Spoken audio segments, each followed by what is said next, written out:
सुना ये है कि जो 1000 मरतबा ये दुरूद पढ़ेगा, हदीस में है कि वो इस वक़्त तक नहीं मरेगा जब तक कि वो जन्नत में अपना ठिकाना न देख ले।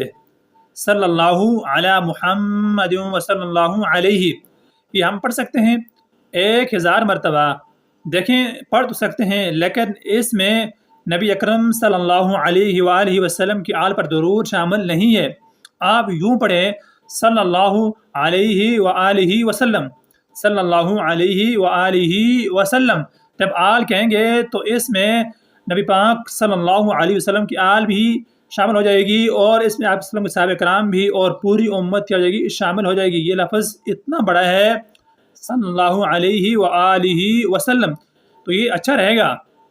और 1000 बार आप पढ़ना चाहे तो पढ़ सकते हैं, बिल्कुल पढ़ सकते हैं, लेकिन तवील तरीन वज़ाइफ पढ़ना, एक फजीलत को हासिल करना, ये बाज़ औक़ात हमें कई अहम चीज़ों से महरूम कर देते हैं।